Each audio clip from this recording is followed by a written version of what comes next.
Assalamualaikum warahmatullahi wabarakatuh. Kami dari kelompok 10 akan mempresentasikan tentang perubahan organisasi dan inovasi. Next. Anggota kelompok 10 beranggotakan 4 orang. Yang pertama saya sendiri, Raken Zulfasidik. Yang kedua, Hilmi Julian Nadir. Yang ketiga, Asmaul Hasana. Yang keempat, Fadila Dwi Nur Aziza. Next. Pada kesempatan kali ini, kami akan membahas 7 topik pembahasan. Yang pertama, sifat perubahan dalam organisasi. Yang kedua, jenis dan model perubahan.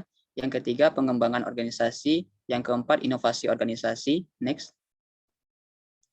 Yang kelima, ancaman perubahan. Yang keenam, pojok karir. Yang ketujuh, studi kasus. Next. Selanjutnya akan dijelaskan oleh Nana. Terima kasih moderator atas kesempatan yang telah diberikan. Topik bahasan yang pertama yaitu sifat perubahan dalam organisasi. Terdapat 2 jenis perubahan dalam organisasi. Yang pertama, perubahan reaktif, yaitu membuat perubahan dalam menanggapi masalah atau peluang yang muncul. Jadi, perubahan reaktif ini baru akan dilakukan ketika telah terjadi suatu masalah atau muncul suatu peluang. Yang kedua, perubahan proaktif, yaitu mengelola masalah dan peluang yang diantisipasi. Maksudnya, perubahan ini baru akan muncul, baru akan terlaksana sebelum terjadinya masalah dan peluang. Jadi, perubahan ini merupakan bentuk antisipasi terhadap masalah dan peluang yang akan muncul. Selanjutnya, kekuatan untuk perubahan organisasi. Yang pertama, kekuatan untuk perubahan di dalam organisasi. Terdapat 2 poin, yaitu yang pertama, kekhawatiran sumber daya manusia yang meliputi kebutuhan yang tidak terpenuhi, ketidakpuasan kerja, ketidakhadiran dan pergantian, produktivitas, partisipasi atau saran. Yang kedua, perilaku manajer meliputi konflik, kepemimpinan, dan reorganisasi struktur, yaitu perubahan struktur dengan memperbaikinya. Selanjutnya yaitu kekuatan perubahan di luar organisasi. Yang pertama, karakteristik demografis meliputi usia, pendidikan, tingkat keahlian jenis kelamin, dan imigrasi. Yang kedua, kemajuan teknologi meliputi otomatisasi manufaktur dan teknologi informasi.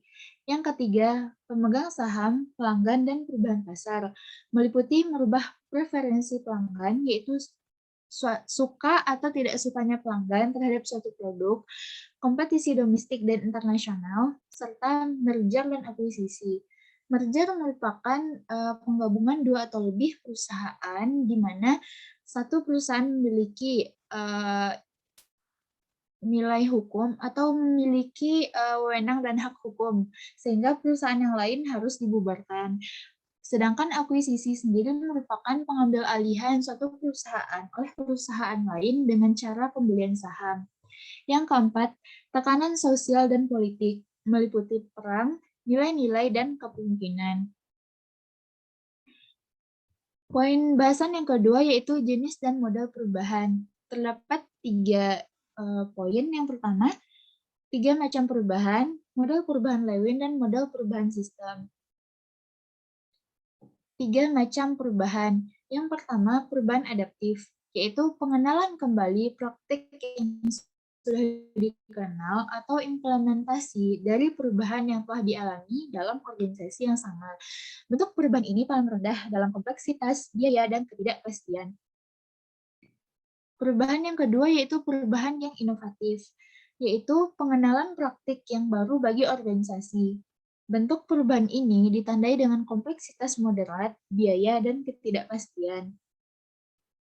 Yang ketiga, perubahan inovatif yang radikal, yaitu perubahan yang memperkenalkan praktik baru bagi industri. Perubahan ini adalah perubahan yang paling kompleks, mahal, dan tidak pasti. Selanjutnya, model perubahan Lewin akan dijelaskan oleh Saudari Fadila. Model perubahan Lewin. Terdapat 3 tahapan. Yang pertama, pencairan. Manajer mencoba untuk menanamkan motivasi untuk berubah kepada karyawan. Yang kedua, perubahan. Karyawan diberikan alat untuk perubahan. Yang ketiga, pembekuan kembali.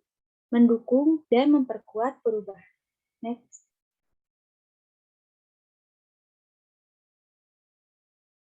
Selanjutnya, model perubahan sistem. Model perubahan sistem ini mencakup input, meliputi pernyataan misi, pernyataan visi, rencana strategis, dan analisis kesiapan organisasi untuk perubahan. Yang kedua, elemen yang menjadi target perubahan meliputi manusia, pengaturan organisasi, metode, dan faktor sosial. Yang ketiga, output. Next. Selanjutnya, materi pengembangan organisasi. Next.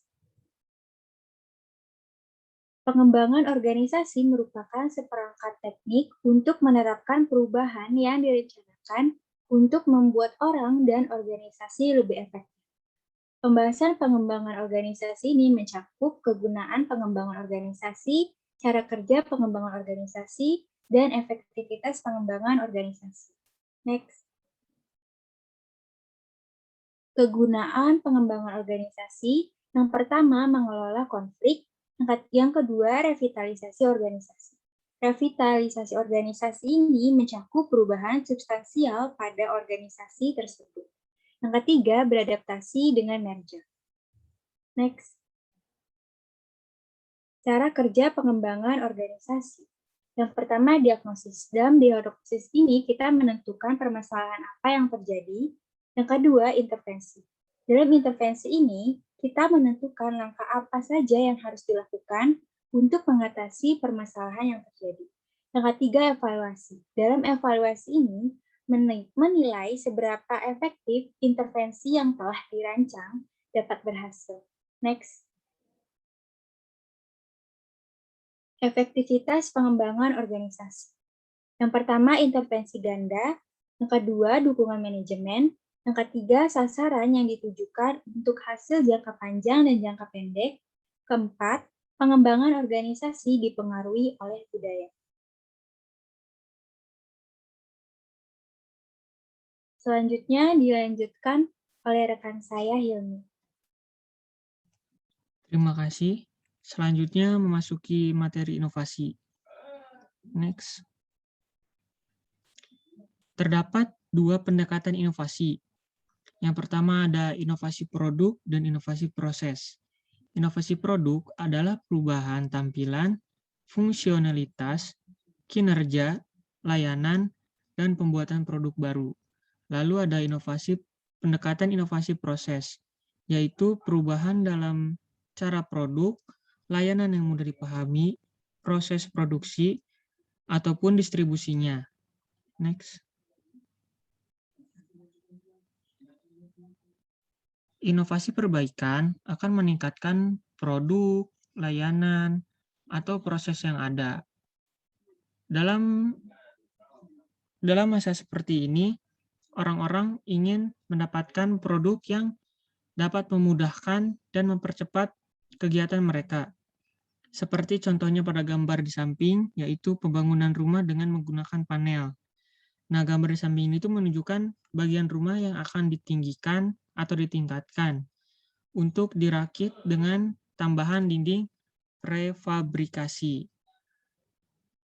Yang fungsinya itu untuk mempercepat dan mempermudah saat pembangunan. Metode ini yang digunakan adalah inovatif konstruksi. Next. Nah, lalu masuk ke komponen sistem inovasi. Komponen-komponennya semua komponen saling berkaitan, seperti inovasi strategi, komite leadership, inovatif culture and climate, dan lain-lainnya. Semua komponen ini berkaitan dan berhubungan satu sama lain untuk menciptakan sistem inovasi. Sistem inovasi yang baik dan bagus akan menghasilkan inovasi yang baru dan baik. Selanjutnya. Teknik dalam mendorong inovasi seseorang. Pertama, bisa dengan menempatkan lebih banyak penekanan ide-ide baru pada orang daripada proses ataupun alat-alat. Lalu yang kedua, jadilah orang yang responsif terhadap suatu perubahan daripada mengikuti rencana yang sudah ada. Lalu yang ketiga, mengembangkan dan menguji prototipe daripada berfokus pada dokumentasi yang sudah ada. Dan yang terakhir adalah berkolaborasi dengan pelanggan ataupun konsumen daripada mengikuti kontrak yang kaku untuk mendapatkan hasil yang diinginkan oleh pelanggan ataupun konsumennya langsung. Next. Ada ancaman perubahan. Terdapat ketakutan dan perlawanan yang dilakukan oleh karyawan saat melakukan perubahan. Hal ini akan mengakibatkan perusahaan ataupun organisasi menjadi pasif. Hal ini dikarenakan terdapat respon emosional, perilaku terhadap ancaman nyata atau imajiner terhadap rutinitas kerja yang terus-menerus dilakukan. Next. Terdapat beberapa alasan seseorang ataupun karyawan menolak perubahan. Yang pertama ada predisposisi individu terhadap perubahan. Lalu ada kejutan dan ketakutan akan yang mereka tidak ketahui ke depannya. Lalu yang ketiga ada iklim ketidakpercayaan. Lalu ada takut kegagalan, lalu takut kehilangan status ataupun posisi dalam pekerjaan. Lalu ada tekanan dari teman sebayanya, lalu ada gangguan tradisi budaya atau hubungan kelompok, ada konflik pribadi, lalu ada kurangnya kebijaksanaan ataupun jeleknya pengelolaan waktu yang buruk. Lalu yang terakhir ada kurangnya penghargaan pada orang yang telah melakukan inovasi. Next. Mengelola kesiapan karir. Keterampilan yang dibutuhkan untuk karir itu ada 4. Yang pertama ada pengetahuan. Dalam pengetahuan itu seperti kita harus memiliki pemikiran komputasi, memahami bisnis, literasi media baru, aplikasi teknologi informasi, dan lain-lainnya.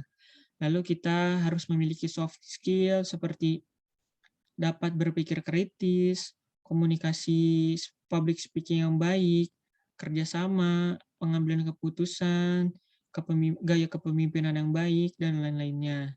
Lalu ada keterampilan attitude, seperti tanggung jawab diri kita untuk mengerjakan tugas-tugas, lalu motivasi diri, menunjukkan komitmen, dan pendekatan positif.